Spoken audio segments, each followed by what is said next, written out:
Hey, y'all, welcome to the More Than Words podcast. We are your wonderful, amazing hosts, the Aunties of Inclusion. I am Liz. And I'm Shira. Welcome, welcome, welcome. Listen, we miss y'all. I don't know about how y'all feeling out there, but we hope that you are feeling good. Liz, I miss you, girl. Like I feel like, okay, I just saw you, which I did, but then I now miss you because you're not close enough for me to be like, hey girl, let's go get coffee. So how are you doing? Tell everybody how you been and what you been up to. Well, I had my first trip back to Houston.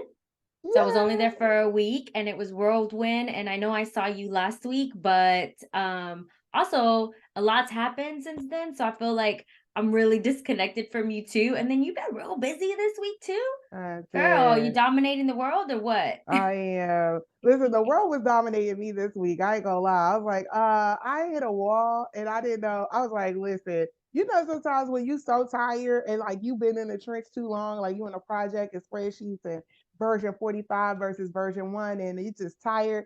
I just sent the text. Liz usually like checks on us and we chat all the time. But man, she hit me up. She's like, "You been quiet?" I'm like, "I hit a wall. We'll find words to talk to you later. I'm okay." That's all I that's had. that's how I know that it's really, really heavy. And I'm glad that you recognize that, hey, like this is too much for me. Because I think most people would just push and push and push until they can't anymore. And that's where burnout happens. And so the fact that you recognize like I hit a wall, I can't go anymore, like I just need a break. Because I think so many people, you mentioned this a few episodes ago, like everybody's been going so fast since January. Usually it's kind of like a little slow creep up to happen, but this has not been the case for 2023. It's almost coming like fiercely back to Yes, us. yes, yes. I will say so. Liz, tell. So I would say I agree with you 100. I feel like the last quarter and this first part of the 3 months of the year has been just a little bit faster than normal. But Liz, what you been up to? So I ain't talked to you all week. What you been up to? I feel like you've been up to something. I have actually. um, one thing that I was really glad that I went over to Houston. As much as I love Houston, it's always going to be part of my core. It's going to be part of my foundation. It's my roots. I'm also really grateful for our move that we made to the UK and for everything that the kind of the joy and the peace and the calm that we have here. Because I stepped right into Houston traffic and that was just definitely not fun. Welcome back. I was like, no, no, thank you. Okay. Um, yeah, but it was really great catching up with people. I think this week has really there's a lot of gratitude this week and a lot of joy. And just like I think I needed that time just to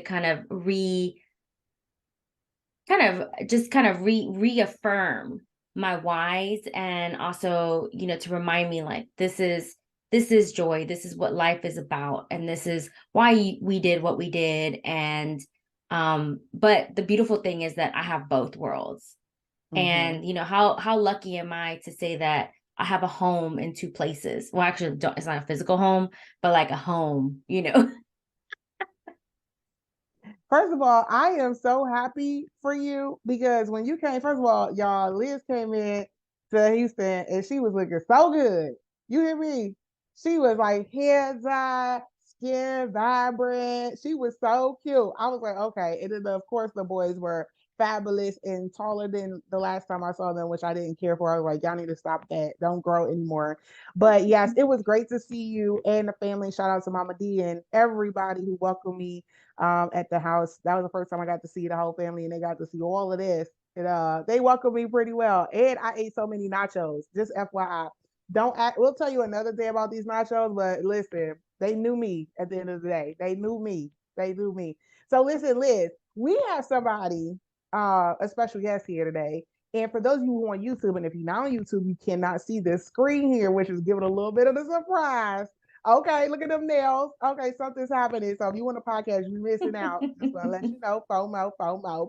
But Liz, we're gonna so just for the audience, we're gonna jump past our auntie moment today, go right in to this amazing guest because we got something special for you. And I'm super excited. I want to hurry up and get to it. So Liz, I'm gonna pass it to you to introduce our guest. Oh my gosh. Okay, so I have this crazy idea that and this was inspired by our guest, right? I was like, ooh, what if we do this creating art like live? Someone's coaching me through art or coaching us through art. But Cher's not participating, but she's gonna be what are you gonna be well, participant in another way, not in Witness. the I'm gonna be art, a a witness. witness. She's gonna be a Right. witness to my I'm gonna art. give the verbals of what people could be experiencing if they was on YouTube.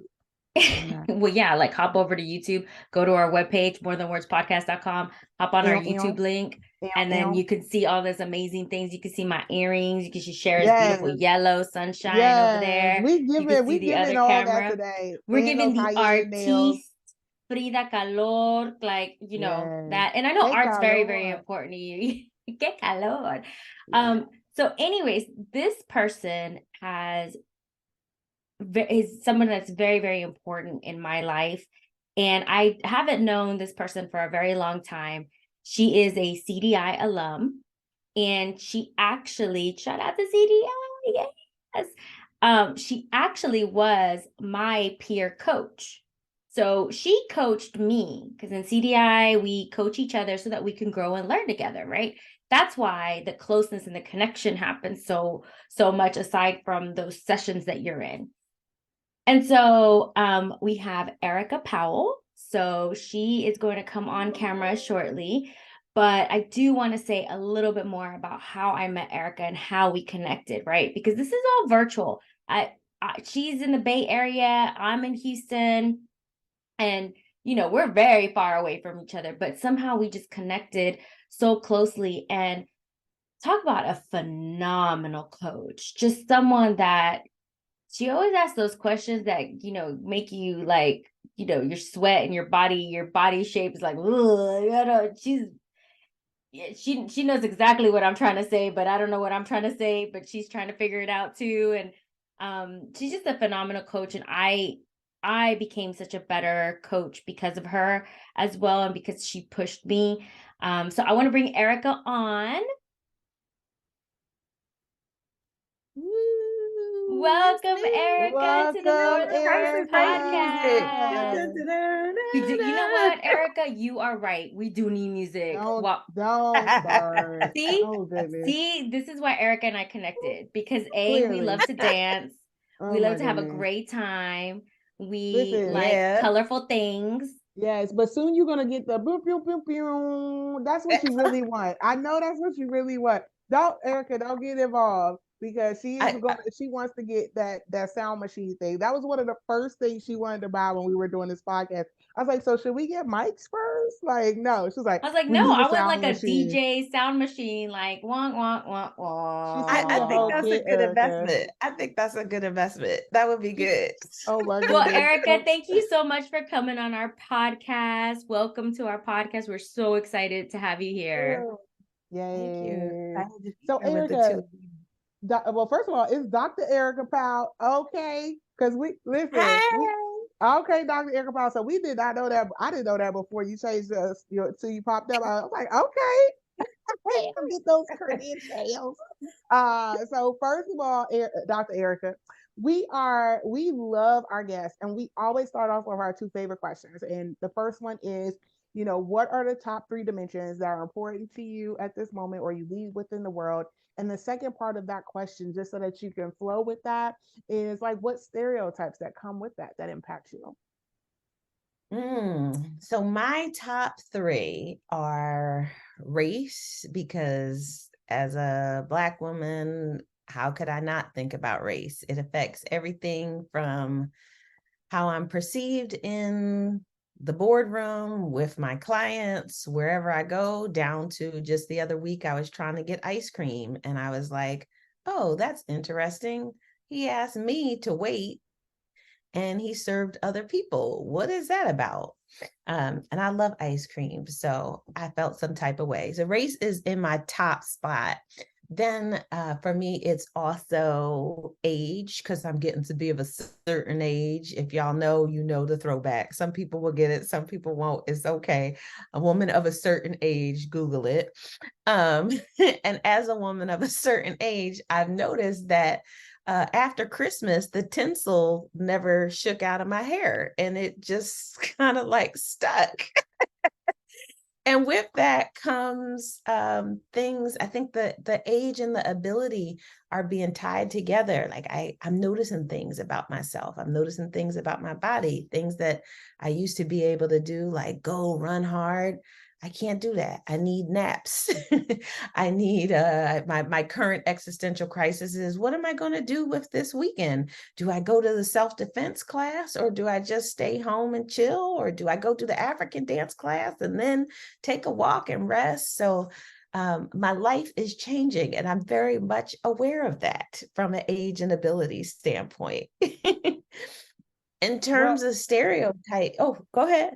no, we're excited. Like, Liz and I just was like, okay, wait, we are going through that same experience right I It's now. felt a so We thing. just seen. I felt so seen. listen. You must have been in our group chat because we literally was having this conversation literally this week. It's a thing. It's a thing. Like, and it sneaks up on you. And I'm kind of mad that in Western culture, we don't have rituals around this. We just keep plowing through because that's what aspects of white supremacy culture and capitalism say to do, is like, don't honor the moment of transition. And I'll be the first to say, like, there's a certain age, I'm 40, and some people are like, oh, that's not, oh, that's not, you still a baby. And I'm like, I really wish you would ask me, what is it like to be turning 40? Because so much of my life has changed from an age, from an ability, and from a race standpoint. It has just put the spotlight on that, however I move through the world. You know, Erica, you hit it right on the nail. I definitely can resonate with, age and getting older, and just I think we don't do enough celebrating on getting older. I have no desire to go back to my 20s. Okay, because I was stupid in my 20s and made lots of decisions that I shouldn't have made. And then my 30s, I had to pay back all those things that I did in my 20s. And then towards the end of my 30s, I'm like, okay, here we go. I know myself now. I'm growing. Yes, I have to go every 4 weeks now to get my hair, You got and this is, tinsel too? You have well, yeah, tinsel? this is why this The is Christmas happening on this trees side, too? because I Okay, got some right here, just on the widow's peak, just there. First And of it just, all, y'all, I want all that. I want all of that. I can't wait to just be silvered out. Y'all will not be able to tell me nothing. All no, this see, my wisdom, gray all is a this different flow. how it texture. comes in. It's I don't. how it comes in. Yeah, Liz, for the win. The texture changes, and it doesn't just be like, It oh, isn't glamour flat. shot. And No. it like all of the flat edges in the world go away. And it's like, oh, right around my crown, right in the middle of my head, especially right here, I just got these little antennas, flyaways No, that are you got like, your yeah, crown. You we got get your along. crown. You got your crown. Put the It, crown on, First, queen. but Put the like, first it of crown on. doesn't all, come in as a crown. It comes in as little little antennas, and then probably in like a year or two, maybe 3 years, I'll have the elegance. But Shara, I'm just telling you, like, I get can't ready. wait. I name them every. She's Listen, when I got my excited. first gray hair, I called my mama. It's like, Mama, I got gray hair. Look, and she was like, I can't let me see it. Here. I was so disappointed. I was like, I can't show it to you no more because I want to pull it. I was so excited. She was like, Oh, this is just the And I was beginning, like, sis. Shara, I got a gray hair. Pull it out. Pull it out. Right. I was like, no, I name them. I put names to them. I'll be You so put excited. names. Like, yes, and they're very masculine names, actually. I don't know why. I'd be like, oh, this is Geraldo. I don't know where I got that name from. Just one random Geraldo, name. like, Yeah, like I don't know, the TV show. I don't know. It came up. So that it's so weird, right? I don't know. I'm not telling y'all no more of my business. I Okay, love bye. it. No. Speaking of names, the other thing that people don't tell you about are the chin hairs. And I am vain. Okay. I am vain. Whenever I see the little chin hairs, and mine have names, Beep, Ebop. One is right here, one is right here. I feel a certain type of way because I'm like, Beep, you gotta go. Bop, you gotta go. Because I keep hearing it in the back of my head, not by the hair of my chinny chin chin. These are the things we don't talk about. Well, first And of we all, I need to know talk somebody about get Bruno. uncomfortable. I know people get uncomfortable. Let me just tell you, we still cute.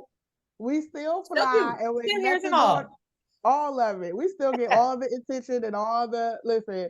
I just laugh because I know it's somebody cringing right now because the norms around this is to have like experience shame or embarrassment or to hide behind it. So this is what it looks like to live authentically and to go through a stage like so. Listen, Yeah. I know I cut you off, Dr. Erica. You was about to say something as your third thing from the diversity wheel, and I want to make sure we Ability. honor that.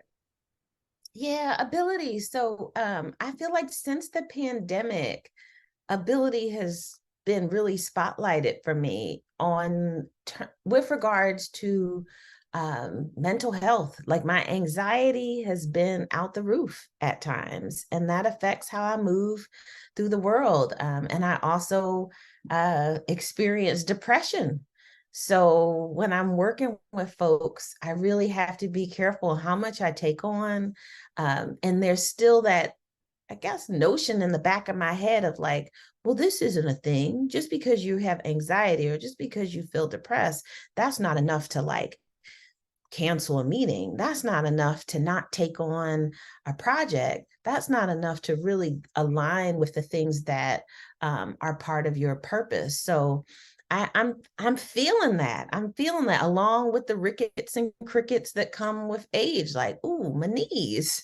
I had plantar fasciitis. I love to walk 10,000 steps every day. Liz knows. We will literally text each other. We're like, did you get your 10K in? Did you get it in? We'll send each other pictures like, oh, look at this pretty little flower that I saw during my walk. So that ability piece has been really top of heart and top of mind for me these days. And I think the intersectionality of it all, right? What does it mean to be a Black woman of a certain age with anxiety and depression? Yeah. And Yeah. Erica, you're definitely not alone in that aspect. And I think um so many women and men, especially people of color, they it's almost like a taboo to talk about mental health and to say, hey, like I'm struggling here and I need an extra hand, things are changing and you're almost like you're grieving that person that you were, the 10,000 step person, the person without the gray hair that's and when you start kind of your body starts fighting against you, you're like, wait a minute, I am a youthful vibrant person, like in here I am this, but out here it doesn't match with in here and out here. It doesn't mean that you're not authentic, it's just that this is part of the kind of changes, and how do we move forward, how do we say what parts are we okay with and what parts are we not okay with, or simple as like there are things that we just simply cannot control. Yeah. And And that's I why I just love being on your podcast, because what you said, Liz, just resonated so much. It was like, of all the podcasts to be on, the Aunties of Inclusion, right? Like this is the kind of stuff you can talk about with your aunties, with your grandma, with your mom. These are the things that it's like, or your dad, or for me, if I let me talk just about my lived experience, we didn't really talk about these things, right? It was just an assumed, like, okay, keep on moving, keep going. And I think that's the value of being together in this moment, right? Is that you can talk about your chin hairs with your aunties. You can talk about like it made me laugh every time you say chin hairs. I'm so childish. I'm so childish. This is such a serious topic and I can't help it because I'm still 5 on the All I inside. hear is beep and boop, beep I and know, boop. beep and boop. And I was like, Barney? I remember beep boop. Is that his name? Party. No, I'm just sorry. Listen, now, whoever is, listen, this is how my brain works. This is what a 5-year-old inside of an adult body sometimes says. My mind just go off into visuals. Like I done names, I have faces for Beep and Boop now. Anyway, listen, I wanted to Wait, say, any artist, please make the character of Beep and I Boop. know. I'm a listen. If I could draw, that's okay. Let's not give them too much. But I'm just saying, if I could draw, I would, because I'm like, I see something. Anyway, Dr. Erica, I just want to acknowledge this moment and Liz, right? Like, this is a moment right now that we're sharing this authenticity and vulnerability of how we showing up every day. We're so many people are going through a shared experience because our clients are talking about this. Like, I know, like, this is a part of the intro to all of the coaching sessions. Like, literally, coaching sessions are becoming shorter because just that check-in is becoming longer, where people just need that connectivity and support. And I will say that for those of you who are not going through this experience and you are a friend, partner, community support, tribe support, whatever that is, like, just remember that to spend that time asking someone if they are okay, or what do they need and how can you support them, because or what's going on, right? And for those people who deal with friends, who I have friends who be like, if you ask them how they doing, they'll be like, I'm good. Be like, okay, so what's so good? Like, what are the good things about life right now? Because you got to get specific. Like, you got to get those close. Like, and for like my brothers, I'll be like, so how your money? How's your money? Because that's where normally things stem, right? Like, it spirals there, right? So I'll be like, okay, so how you, are you good? Oh, okay, how's your money? And how's this? Not that they have issues with money, but normally money like sparks them into talking about other things. It's not normally about money, but like, I'm just going out there. I think we all need those tools and think about it. But man, this really means a lot to me, and it couldn't be perfect timing. We don't script this. I don't know who's in charge or how they know to really get people to talk about the things that y'all talk about on this podcast. But I'm honored to be able to have this conversation with you, because I think it really hits at the spirit of inclusion for me, which is how authentically can we show up with each other? And once we know, to your point, Shara, what's happening with us, what are we going to do with that information? It's not enough to say, oh, I know this is going on. The next step is to say, now that someone has included me in their experience by sharing, being brave enough, being vulnerable enough to share their experience with me, what do I want to do going forward with them? What can we co-create, knowing what we know about our chin hairs and our antennas and our tinsel? See, you can't look, Erica, you were one of the first people to really really teach me about paying attention to my physical reactions when you would ask me questions. Like, that's something that and we'll get into kind of your art and nature part of it. Like, you use art for me as kind of a tool for me to connect with my own body, and to Yes. connect for my body to connect out with nature. Because when you just said this before the chin hair, I mean, I could feel like just kind of a sensation, and then like my eyes started watering. I think there's somebody's cutting onions downstairs, and but it just like I got really emotional about that, because we're going through the world, and especially in the US, right? It's getting really, really confusing. And there's a lot of things happening that are being threatened at the moment in our world. And I think what you just said right now, where, how are we creating these moments of inclusion? How are we creating a community where we watch out for each other? Where kids can be kids, and they can play basketball, they can ride a bike and feel safe. And right now that's just not happening. So I think that this conversation is so critical, and I just like my kind of emotions just came through. Yes, I have 2 children, and one of the reasons why we moved over here is for safety of my children. And going back to Houston and then coming here and then seeing what's on the news, you're just so eternally grateful for those choices. But at the same time, you have this guilt that you've left everyone behind. And you're just like, gosh, what do you do? So you saying that just brought so much emotions to me. And oh my God, there goes the onions again. So, Oh my goodness, onions, schmunions. oh, those onions. But no, like, I mean, it's just, and I think every parent can relate and resonate that, I feel so passionately about two different things. Our children, because they give us hope. They are our future. They are world changers. And our elderly. They, as Sharon knows, like our neighborhood is filled with elderly people, very, very like 80s, 90s, and they're out walking. Rocking it.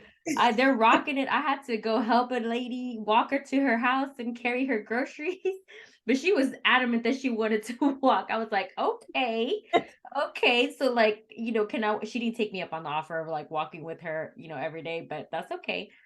And they hold our history, and we have to take care of people, right, on both spectrums, and also in the middle, right, just people in general, just showing that kindness and taking care of one another and truly loving one another and showing that joy and love and kindness. And I think people have forgotten that in so many ways recently, and I Yeah. want to bring that back. And I know people are getting uncomfortable with this conversation that we're having, and they probably are carrying opinions or biases in their own way, but these are real people. We are real people. We are people.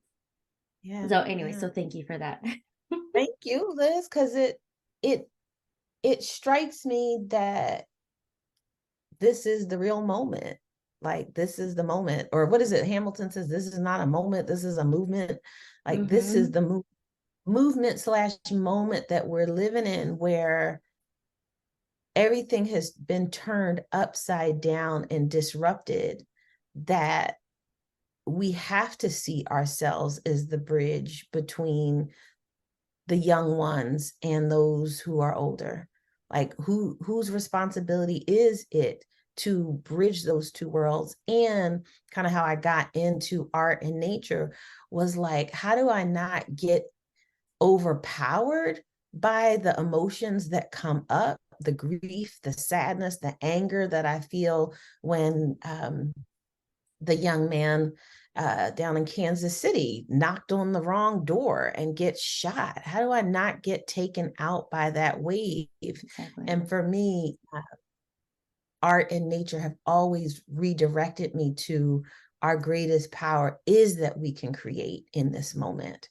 So even on a podcast like this, right now in this moment, everything that you shared, that Shara shared, that I share, is actually creating that spiral out. And that's what we have to believe in, to not get taken out by the wave, because the waves are strong, y'all. In the words of They sure are. was it Whoopi Goldberg and goes, Molly, girl, you in trouble.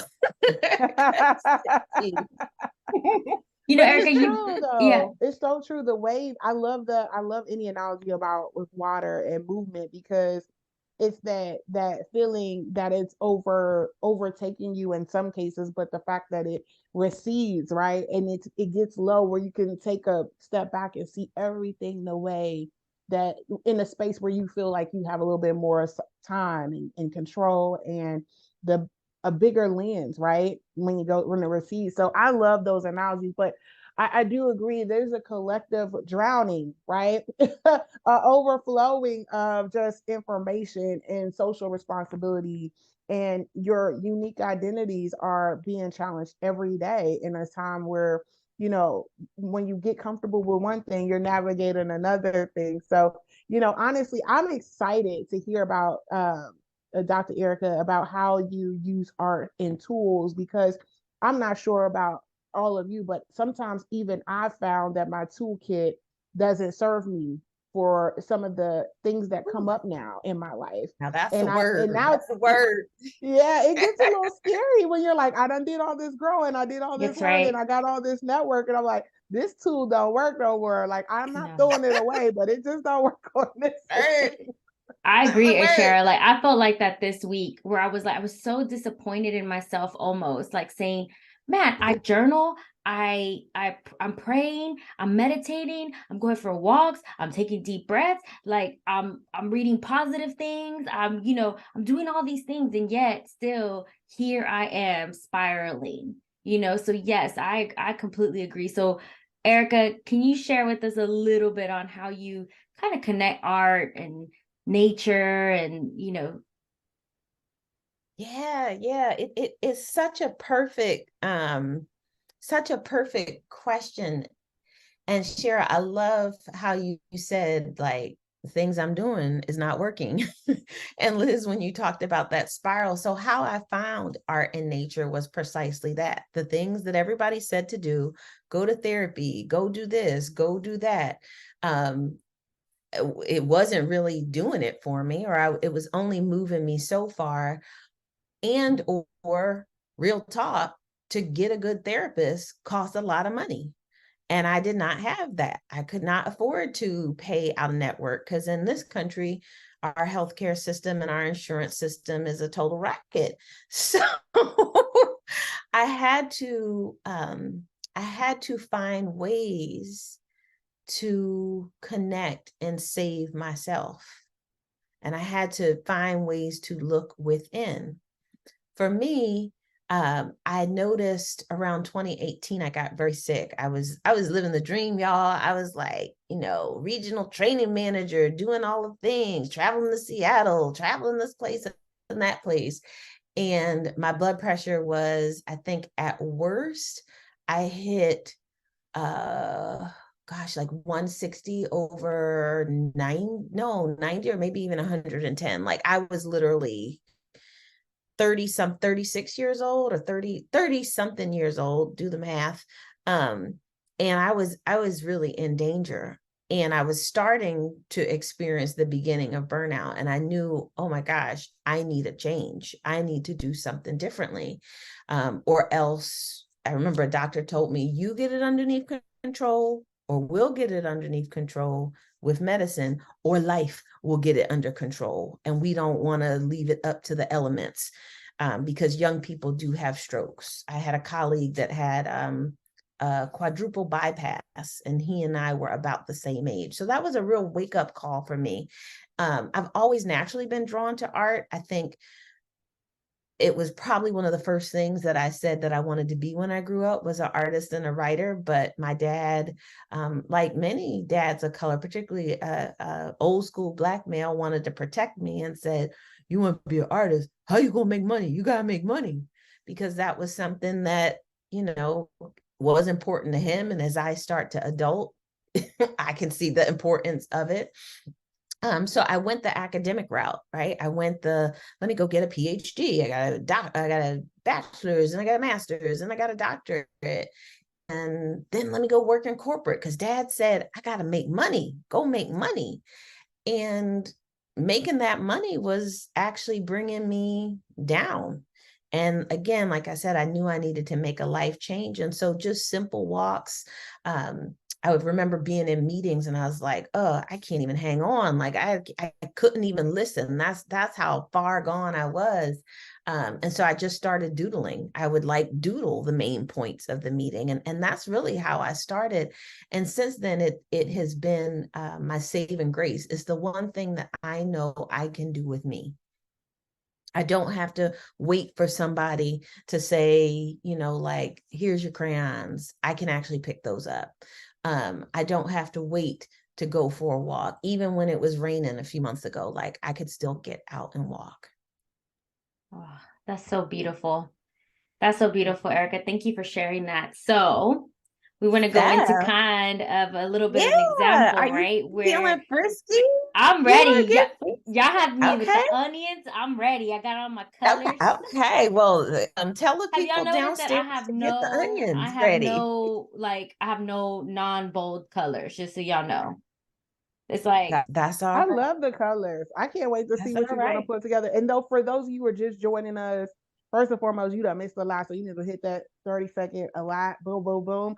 But we have been celebrating differences, how people are leveraging diversity, equity, and inclusion in different spaces, and nature and art is really kind of our focus today. And so you missed a good conversation, so I ain't gonna tell you what you missed, but you missed it. But we about to go into this section where Dr. Erika Powell is going to show us, or more so, I get to be the witness.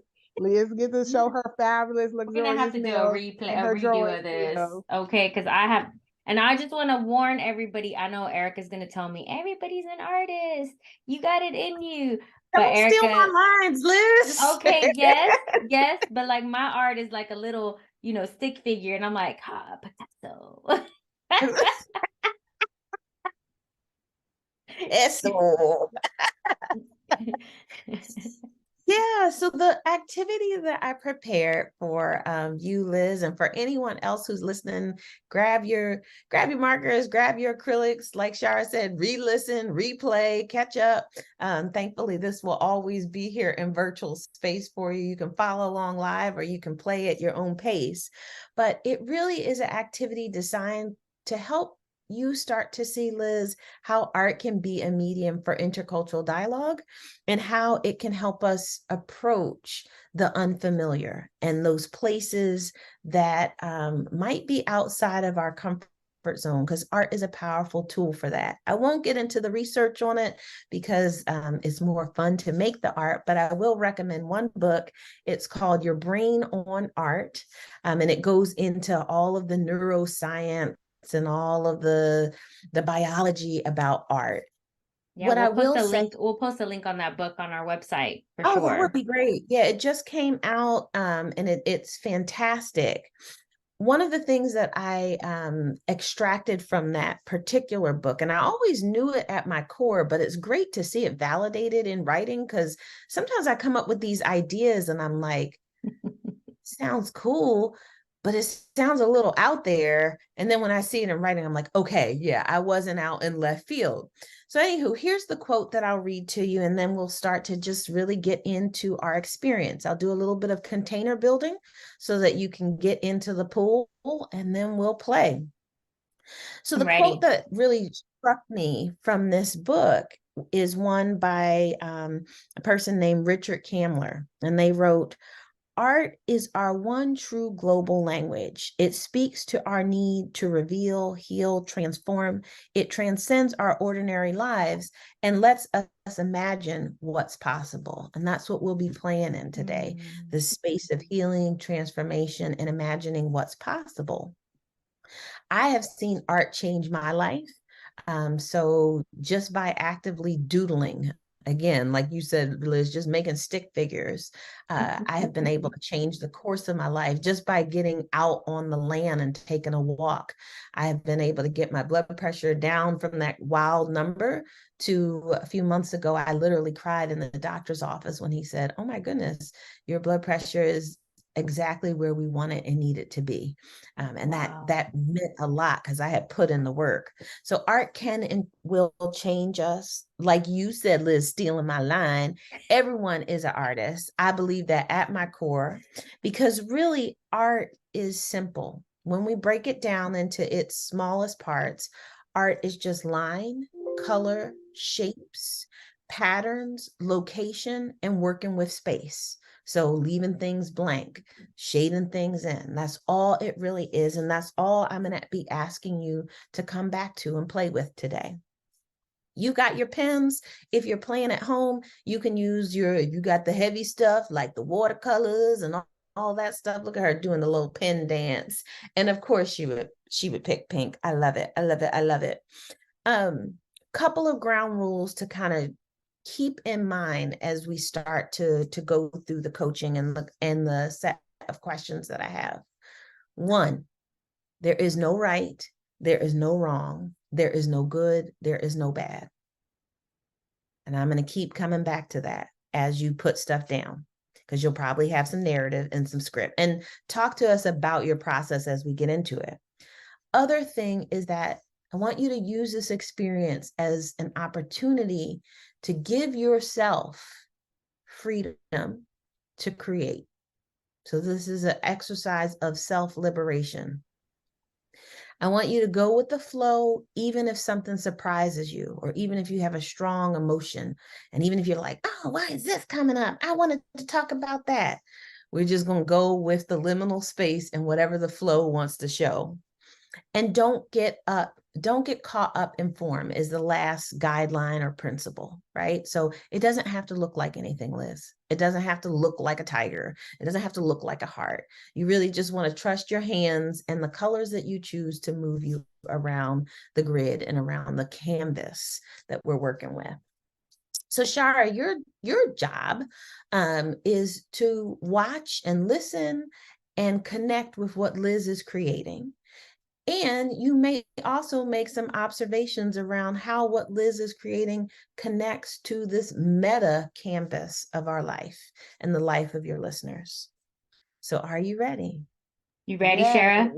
of course, I'm Team Liz and ready. Shara, the Let's Aunties of do it. Inclusion. We dressed for the occasion. Yes. Let's go. So All Liz, right. first step, I want you to draw 4 dots in each corner. Well, 1 dot in each corner of your canvas. Okay, thought. Okay. And make them just like you're doing, nice and simple, not too pronounced, just pop them there.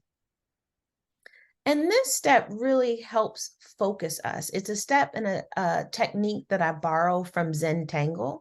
Has anyone ever done a good Zentangle? No. Ooh, No, I don't even know okay. what that So is. put that on the homework list, Yeah. listeners. Yeah. Google Zentangle is a creative meditation process where you literally use patterns and shapes to create a composition. And these first steps get us to focus. And that's what I want you to really do. It kind of opens up this sacred space of creation. It gets you in relationship with those elements of the corners. And if you think about life or life as a canvas or taking a snapshot.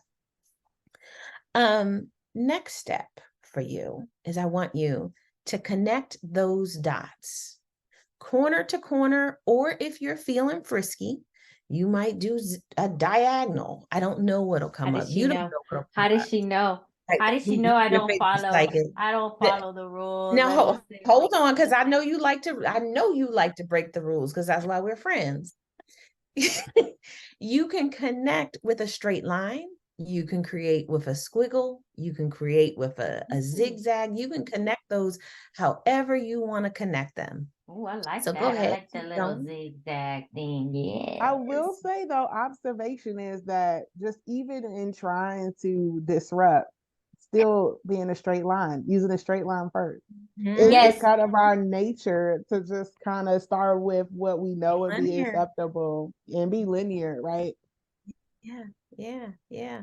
So notice how this starts to break that up. And so go ahead, keep connecting yours so that you get a nice little square. You do want a Oh, we're square gonna for do your square. Okay, yeah. square, Give me some rectangle. We're not googlies. geometry people.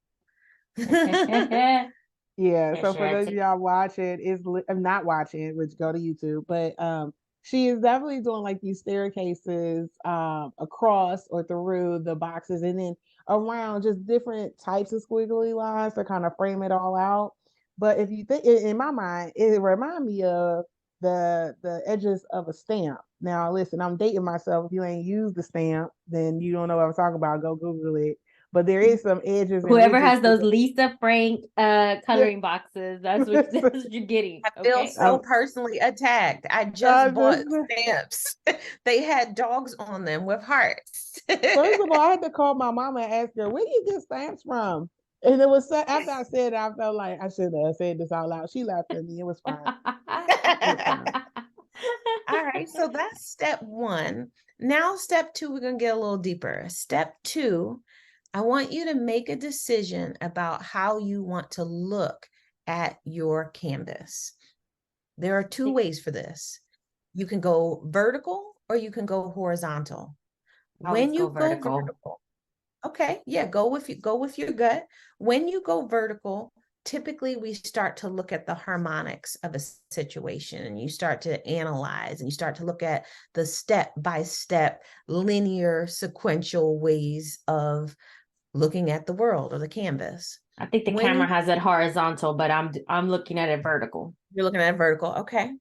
When you go horizontal, which is interesting, so those of you who are watching on YouTube, you'll see this get created in a different way, right, than how Liz is experiencing it, which is that's a powerful teaching in and of itself, right? Liz sees the world this way, but others see it a projection of how she sees it. When you go horizontal, and at some point I'm gonna give you an option to change. Typically, you're doing a wider lens and you're looking at the peripheral, and that tends to be more visionary. Again, no right or wrong. You chose vertical, so we'll stick with vertical for now. Step 3 is more of a reflection step. And so I'll get quiet. And I want you to think about what DEI topic or what cross-cultural challenge or puzzle is most top of heart for you right now. Notice how I phrased it. Most top of heart for you. And so think about it. And whenever you're ready, go ahead and just start moving your pen, start creating squiggles or shapes or whatever comes to mind. Again, there's no right, there's no wrong. You can use a different color. You can stick with the same color. Player's choice. Ooh. Ooh. Do I talk about what my biggest thing is? If you'd like, yeah, so some people like to narrate it, so go for it. Some people like to have some quiet time to just draw. So go with what naturally comes up for you. So I think for me, the reason, I mean, I don't know where the squiggly lines are coming from, but I think one of my biggest topics that I have when it comes to DEI is actually on DEI professionals, fellow coaches, fellow consultants. And I think we're going through an attack on people who do this work, especially people of color, especially people who are fighting and they have this sense of justice for their own experiences, and they're like, I don't want this to be true for the next generations to come, and this is why I am in this work. This is a personal experience for me, and this is why I am in this work, because I have the lived experiences, and it is a generational kind of thing that, you know, we want to fight these. We want to create a new legacy. We want to change that narrative of what is true. And I think one of the things that really kind of is top of mind for me is, you know, many of the positions in DEI are filled by the dominant culture. And for people who, and for people who are trying to get into this field, who don't have all the qualifications that are required, you know, it costs a lot of money to do all of this. And there's so much talent out there in the workforce. And this is not just on, you know, diversity, equity, and inclusion professionals or coaches. This is on anybody. And I think both of those two, well, I guess another topic came into my head. Both of those two topics are very top of mind for me. It's like, one is, you know, thinking about your current workforce and who are you excluding from these jobs. And the other thing is, you know, how are you taking care of those people within your organization who are doing this work? And how are you caring for them? What are expectations are you putting on them that aren't realistic? What kind of harm and hurt? There for a second, Liz. Yeah. Pause there for a second, because I want to bring Cher into the conversation. Cher, what are you hearing and what are you seeing as Liz talks and paints? Yeah, so the ironic thing is Liz is talking slower than she has ever spoken on this podcast. And this is the Liz that I get to see when we're having our deepest, most intimate conversations about us and others. And it's funnier because to watch the fact that she has this yellow, because even in this very deep topic, very vulnerable topic, she's using yellow, this very bright color, which is herself. That's how she leads in this space. She leads with her positivity and not toxic positivity. I want to say that out loud, but like a positive point of view that is authentic and candid. But it allows people to see through where you could be going, and that you're not alone. Even more so interesting is to hear her talk about that the environment, right? The environment is such that it's challenging and changing, but yet her hand was so steady in the circle movement. It's like her hand, she was very clear about what that meant, where we are, what's the state of D&I and the practitioners and the barriers of the barriers to entry or barriers to stay into this work, with this calmness of the stroke of the pen, which is such a like, I was just like, it was so methodic. I almost got caught up into the narration by watching her actually draw these lines. I mean, these circles. Yeah. I noticed that hypnotizing. And for those of you who listen or rewatch, really pay attention to how it's like hypnotizing the way she started to move that pen and how she kept going back. And it was like weaving so many different pieces together. And I would imagine some of your work, Liz, and what is most top of heart is how do you weave that together? The thing that really Yeah, struck me when I look at your canvas here is that you stayed in that one area. like a little Yeah. cheese. Yeah, you stayed There's in a the lot of cheese food piece. topics today. Somebody hungry or hangry. So let's go to the second step, because we're in the depths now of this creative flow. I want to put the spotlight back on you, Liz. And I want you to think about, and again, use your pen, move your marker, whatever comes up is whatever comes up. When you think about what you just shared, what you heard from Shara, what you heard from me, what emotions come up for you? What angers you? What hurts you? What makes you afraid? What stirs uncertainty in you? And again, just keep moving. Mm, Same color, new color, you'll know. yeah, so I think for me, hearing Shara talk about the calm and the methodicalness, and I am very calm. I think I deal a lot with anxiety. It's just part of me, and it doesn't define me. It's just a component of me. And I also think I have some unresolved or ADHD in there that never got undiagnosed ADHD. But anyways, the reason why I am so calm is because I'm using my hands, and I'm actually able to kind of focus all the things that are happening in my brain. I'm able to focus and to kind of put all that energy in here. And then what ends up coming out for me is my truth, like really my true feelings, and it's completely my own authentic self on that. And so when I think about what is top of mind from a DEI perspective, Top it of heart, not top of mind. top of mind, top of heart, my top of heart, it does anger me, because I am a person that didn't, I don't have a background in HR. I've said that multiple times, but I knew that I had a calling to be a coach, to be a facilitator, to be a consultant.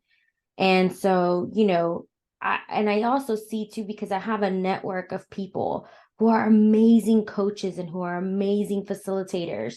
And I've learned so much from all these individuals. And I hear it again and again and again and again and again. I'm tired. I can't do this anymore. I'm getting out of this field because I'm tired and I'm hurting. And every time someone tells me, oh, well, what's the new DEI trendy word? Or what's going to be the return on investment on this? Or how much is this going to cost? Or, how many people are running employee resource groups right now that it's their second or third job, but they're not getting paid for it, and they're actually impacting the culture. And I hear it so many times. I feel passionate about this, but I'm also really tired. And every time someone questions my purpose or my passion, it's like I open up all those wounds, especially if it's someone that comes from a historically underrepresented group. Yeah. So again, the question for us to chit chat through before we go to the third step, which is the transformational step. What are you noticing? I'll start, Shara. I notice Liz, her composition is getting very linear, and she's still working in one part of one of her quadrants, if we will. And I'm seeing just a lot more linearity of like lines, especially when she was talking about, again, play back the video. I'm tired. And I could see that emotion coming through in that pen stroke. I'm tired. I'm tired. Yeah. And I would be curious if we have more time. And this is why I love doing this type of work with folks in an extended session. It's like, we're tired, and are you tired? And what are we tired of? But we'll get to that in a minute. Char, let's hear from you real quick, and then we will move to that third step.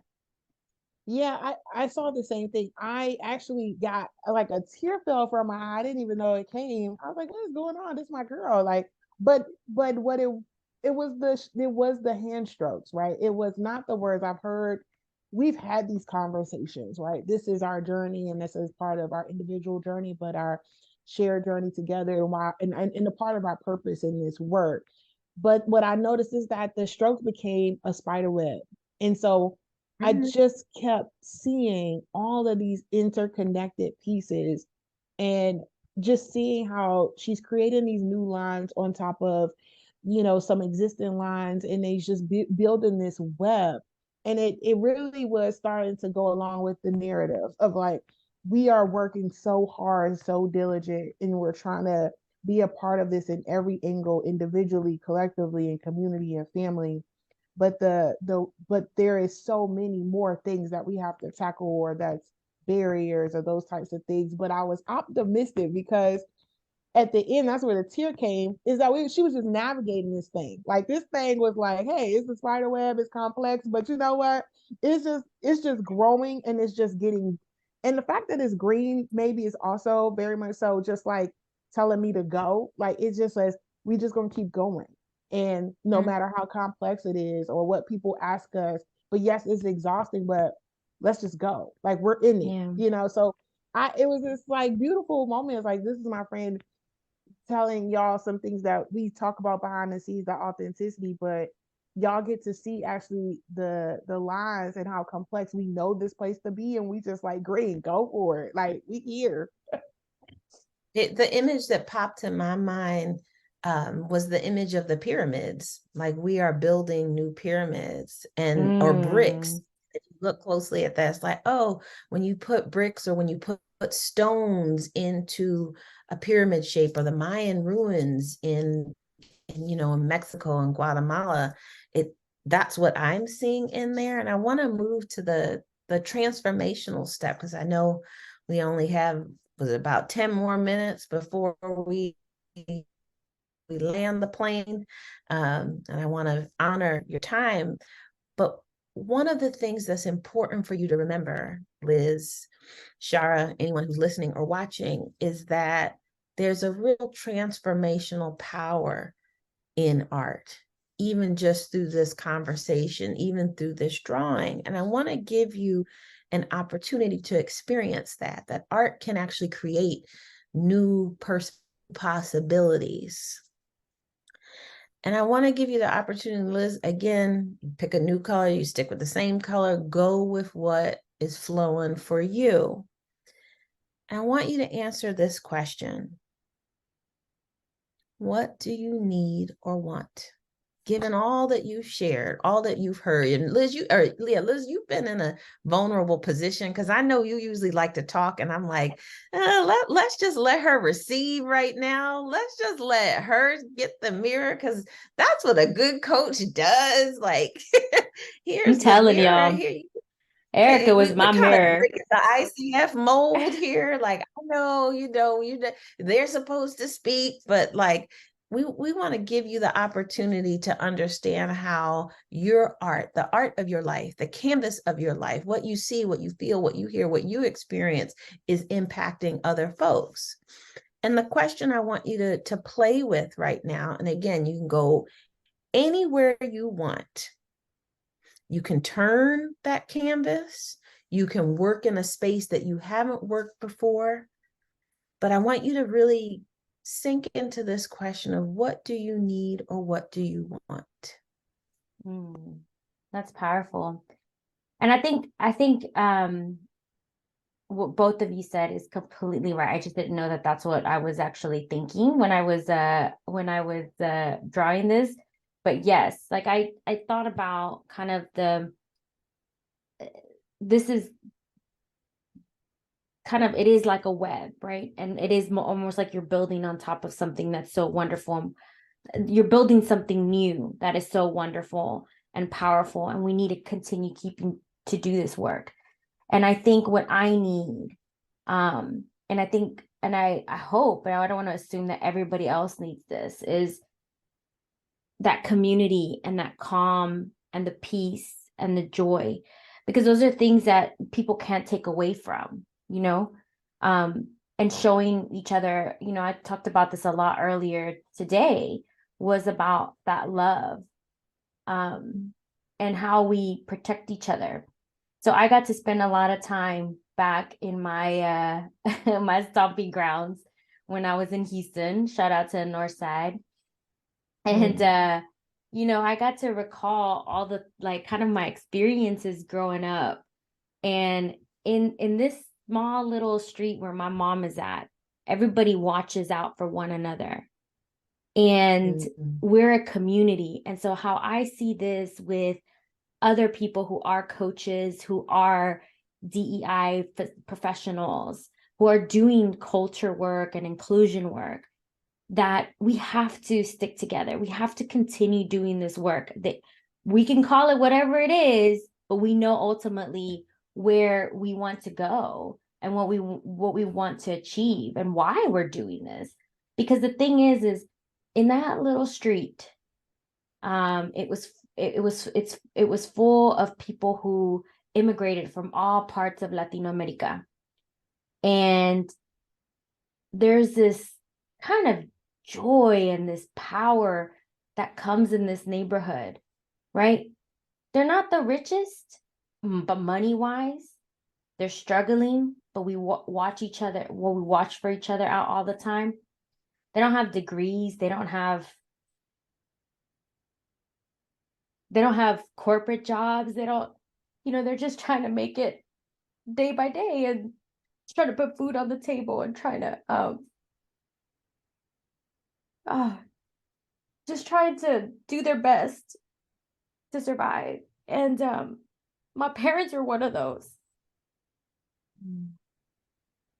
And I just one thing that nobody can take away from you, they can take your money, they could take your job, but they can't take these powerful things away from you. They can't take away that community, that group of people, that joy, those things that you learn from your ancestors that will be carried forward to your children, which is that fierceness, that boldness, that survival, that desire to always do better. That even though the world is telling you that you don't belong here, that you don't belong in these spaces, I'm telling you now that you do, that you belong in every single space, because the world needs that kind of boldness. That world needs that kind of rich culture, the food, the love, the joy, the community, the watching out for one another. That little street, if more people were like that in that little street where they watched out for one another, do they have differences? Absolutely. People will know, people that come from Latino America know that, you know, people from Guatemala are different from people from Mexico, from Nicaragua, from down in South America, like Brazil and Peru, and, you know, people from Spain. We're all different. We have different food and traditions and customs and everything, but we do have this boldness and this fierceness and this, like, desire to create this legacy that, you know, is beyond us. And that's why we are so joyful. And that's why community is so important to us. Y'all got these onions out here. Listen, like, they started chopping onions in my apartment. My dogs are in the kitchen right now, and I got goosebumps, and I'm trying not to ruin my mascaras, because what you shared and what you described sounds like a very special place. And given my lived experiences, I most certainly relate to that line where you said they can take away a whole lot of stuff, but they can't take away our joy. They can't take away our love. They can't take away our peace. And I'm struck in your peace, how that is such a focal point. You use 2 quadrants to get us to focus on that. And you balanced that with all the other stuff that you described. So thank you. Cheryl, what would you like to share? First of all, I As I don't know get about my these onions, but mascaras right. these tears is coming down. I was like, woo, child, y'all didn't tell us this. I would have brought my teeth. I'm like, woo, let me just make sure my one eye is together. So one of the things I would say is, first of all, there's no words more than to share than what Liz shared, because it really just sunk in with anybody who's ever had any of those experiences or have the nostalgia or any of those things that just reminds you of home. Like, you described everything about home, whatever that means to you, and so many of the depth of it. But what I will share is, I smiled the whole time, even though the tears was coming, girl. But because I know that you did your fabulous graffiti art, which I get to experience a lot of. So I know that when she was telling this story, she was using her love, like not the love language like love, but like the language she uses when she her written language of love, which is graffiti art. So these are like box words that Liz loves graffiti. That's why our website has us posted in front of graffiti. Like, that is all Liz, right? And there's tons of funny family stories that I would never share, but with one day I can't wait for you to hear about them because they are hilarious. But this is her love, like literal language, right? Like how she uses the actual font. And so watching her tell this story using the font is which that she shows love in most cases where we joke and we having fun, this is how she writes those things. So I was just enthralled by the fact that I know that these are her words, but I'm more so happy to see her newest word that we haven't talked a lot about, which is peace. Right. And peace is her newest word. And I've heard her say it more often. And to see that into the new quadrant was just a moment. And I just was like, wow, this is happening for her. This story that you're telling about how you got there and where you are is exactly the journey that I get to see behind the scenes. So I'm admired. So for those of y'all don't know, she got the box letters, graffiti letters of joy, love, and peace over 2 quadrants. And it was so methodical, right? Like watching somebody write their love language of how they show up and how they show purpose and how they interact with you in their most intimate pieces to put that on a sheet of paper and show the world. So that's why I Beautiful, smiled really the whole time. beautiful. Yeah, really Yeah. beautiful. Liz, you have taught me that we can hold both. And I am grateful for you for that. And I will leave you with a question. You can answer it now, you think about it later. Holla back, you know how to get a hold of me. What did this conversation and this experience teach you about what's next for you on the bigger canvas of your life? Yeah, for me, what I think, and I didn't realize I was going to use the other 2 quadrants, is that this here, all my experiences, how I show up in the world and how I show up to in a lot of places, it showed me that this carries way more weight than all the what ifs and the fears and the things that are holding us back, and the expectations that society is placing on us, and the expectations that we carry from other people. Yes, these can be true, maybe, but that's up to you. That's your choice, whether you want to carry all these, things with you. However you identify, whatever you hold powerful to you, nobody can define that but you. And nobody can take that power away from you, because this up here, all of this is you and your authenticity. And it's your choice to see what you bring into this other side, and how you show up, and what's the impact that you're going to have, and what part of this is going to be you. So I think where I was gonna go with this, and I might even finish it later on after the Oh pub yeah, these night. things will keep, the canvas will keep Yes. talking to you, So what I was honey. gonna do is bring in some kind of darker purple in here because purple is one of like my signature colors that I love. So I was gonna bring in some purples in here, and it was gonna be kind of representative of my choices. I said, you know what, I'm gonna choose to impact here, and I'm gonna choose to impact here, and this is my strengths that I'm bringing into this. Yeah, those are like your core values too. It's like, as you talk about Mhm. bringing in that purple, it's like, oh wow, you're really having a conversation about, to me, to you it might seem different, but how I see it and what it brings up for me is you're showing us how to bring those core values into like the work that we do as Yeah. DEI consultants, coaches, and as a community. So Yeah. that's all I got for you folks. Woo wee. Thank you. That done got into the soul and the crevices of the soul. Listen, I don't know about y'all, but I didn't know what we were signing up for, and I was all the way ready, but not ready at the same time because I am filled up and I'm emotional, right? Like, I mean, I'm just happy to see the catharsis that Liz was able to go through, but I'm so excited because that picture to me, I know that people are seeing it from different angles depending on what you are, where you are. But the best part about this is this is Liz. Uh, this is Liz all every day. Like, this is how I experience her. All the colors and the weaves and these are the most exciting part. Like, if this was a stamp, I know that's old school. We don't really use them, but we use them.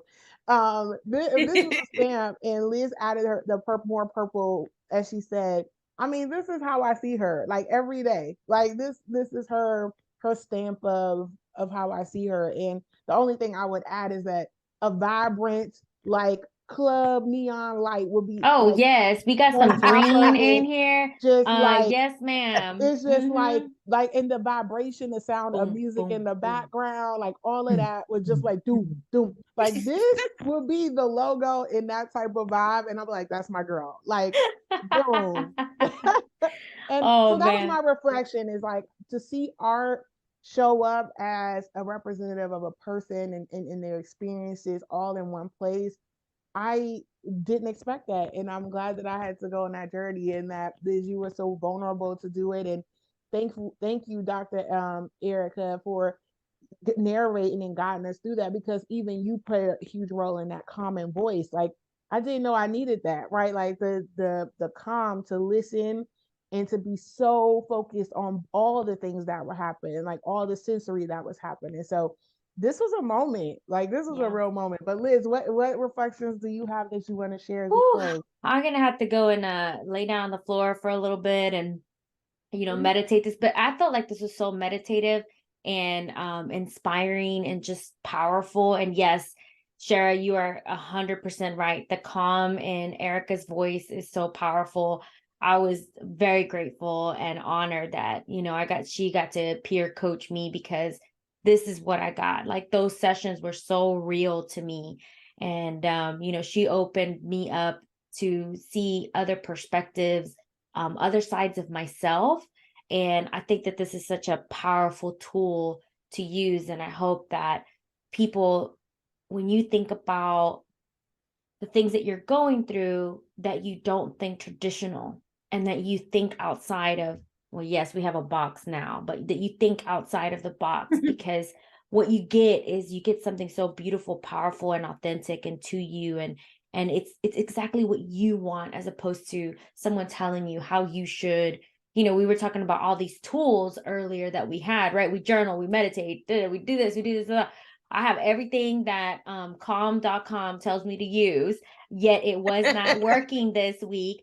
So I had to reach out. So I'm grateful for this, because Erika, you're a very integral part of my community, right? So having this experience, yes, it was recorded for YouTube, but I knew that I needed to reach out to you at some point, because we were going to do this, behind the scenes.